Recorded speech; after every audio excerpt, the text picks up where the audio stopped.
प्रकार के अन्य कारक हास्यकरण की प्रक्रिया की उपेक्षा की गई हो, जिन्हें अपने ही देश के भीतर। अशोक जी, आज आपकी किताब का विमोचन होने जा रहा है, क्या कहेंगे इसके ऊपर? सर, ये ऐसा है कि मेरी जो किताब है उसका टाइटल है इन दिनों सच्चाई। इसमें 728 दोहे हैं और इसमें अलग अलग विषय हैं, जैसे भारत की राष्ट्रीय समस्याएं हैं, अंतर्राष्ट्रीय संबंध हैं, उनके ऊपर भी दोहे हैं। और भारत का ये भारत में हम देख रहे हैं कि ये जो लॉ एंड ऑर्डर की स्थिति जो है वो बिगड़ी हुई है। हम अगर अदालत में जाते हैं तो कई कई साल जो है लोगों के मुकदमे जो हैं वो वहाँ पर लटके रहते हैं। तो इसके ऊपर भी कुछ दोहे जो हैं वो लिखे गए हैं। कुछ दोहे जो हैं प्रकृति चित्रण के ऊपर लिखे गए हैं। कुछ दोहे जो हैं वो नारी विमर्श को लेकर के लिखे गए हैं। कुछ दलित विमर्श को लिखे गए हैं। नारी विमर्श पर जो दोहे लिखे गए हैं वो भारत में जो नारियों की जितनी भी समस्याएं हैं, नारी सशक्तिकरण की जो समस्या है, उसके ऊपर सारा काम जो है वो किया गया है।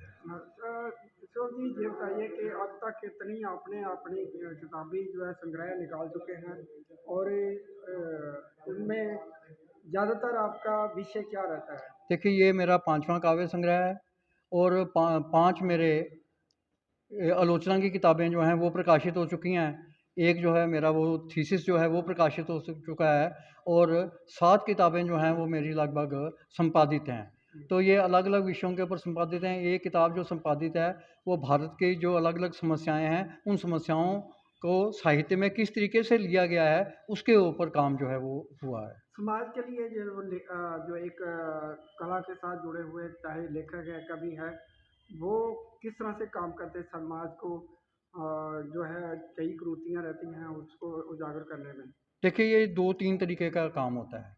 एक काम होता है कि हम सीधा समाज में जो कुरीतियाँ हैं उनका सीधा चित्रण कर देते हैं, तो उसको हम कह देते हैं कि हम समाज के साथ जुड़े हुए हैं। कोई भी राइटर जो है वो समाज के साथ जुड़ा हुआ है। दूसरा तरीका ये होता है कि कुछ चीज़ों का विरोध किया जाए। जो विरोध जो है वो सकारात्मक भी हो सकता है और नकारात्मक भी हो सकता है। तो विरोध जो है हमेशा हमेशा सकारात्मक होना चाहिए और मेरी इस कविता में जहाँ जहाँ पर भी विरोध हुआ है वो सकारात्मक है। जिस तरह से आज डिजिटल का ज़माना है तो किताबें किताबें जो है बहुत कम पाठक जो है रह गए हैं, तो ऐसे में किस तरह का निराशा लगती है? देखिए, आपका कहना बिल्कुल सही है कि इस समय साहित्य के सामने पाठक की समस्या है, लेकिन निराशा वाली बात नहीं है, क्योंकि जो सजग पाठक है, जो पढ़ा लिखा पाठक है, वो कई बार तो ऐसा होता है कि वो ढूंढ करके किताब को पढ़ता है। पाठक कम है, उसका कोई ऐसा मुझे मलाल नहीं है, क्योंकि पुराने ज़माने से लेकर के हम आज तक देखेंगे, परंपरा से देखें हम, तो साहित्य जो है वो राजाओं महाराजाओं के दरबार में फला फूला है। जी जी। तो जब वो राजाओं के दरबार में था, तब आम आदमी के साथ उसका कोई कांटेक्ट नहीं था और आम आदमी को साहित्य के साथ कुछ लेना देना भी नहीं था। आज भी वही चीज़ जो है वो देखी जा रही है कि आम आदमी जो है वो साहित्य से जुड़ा हुआ नहीं है। उसके एक सजग पाठक ही है जो कि जुड़ा हुआ है। पाठक अगर कम हों लेकिन सजग हों, तो मैं समझता हूँ कि साहित्य की बहुत बड़ी सफलता है। Thank you sir. विधिवत स्वागत आए हुए साहित्यकारों का करें। पुरुषोत्तम कुमार जी। साहित्य प्रेमियों को मेरा नमस्कार और उनका इस कार्यक्रम में स्वागत है। मुझे मैम, राजकुमार सर, अशोक सर, सामने परविंदर मैम, ये सब की वजह से कि हमें ऐसा तराशा कि आज यहाँ पे खड़े हुए हैं।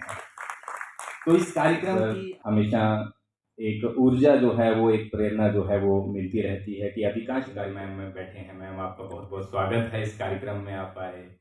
और इसके साथ हमारे विद्यार्थी इन दिनों सत्सई डॉक्टर अशोक कुमार सर की इसके लोकार्पण के लिए हम यहाँ उपस्थित हैं और इससे संबंधित आगे जो है उस पे बात होगी, उस पे कई लेख पढ़े जाएंगे जो आगे कई विद्यार्थियों ने, कई हमारे जो इनसे भी अनुरोध है कि कृपया कुछ देर के लिए मंच पे आए डॉक्टर परविंदर कुमार।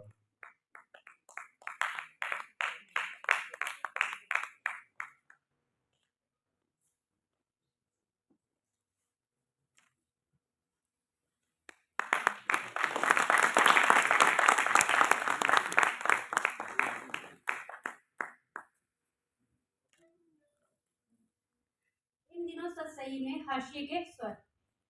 न्यायपूर्ण, समृद्ध व खुशहाल देश और समाज निर्माण की अनिवार्य शर्त ये है कि समाज के सभी वर्गों, समुदायों और व्यक्तियों को समान अधिकार और विकास के समान अवसर प्रदान किए जाए। यह सिर्फ संवैधानिक, कानूनी और औपचारिक तौर पर नहीं, बल्कि व्यवहारिक स्तर पर भी होना चाहिए। यदि किसी देश या समाज का कोई हिस्सा किन्हीं कारणों से मुख्यधारा के बाहर कर दिया जाता है या हो जाता है, वह देश या समाज समग्रता में एक न्यायपूर्ण और खुशहाल देश या समाज नहीं बन सकता।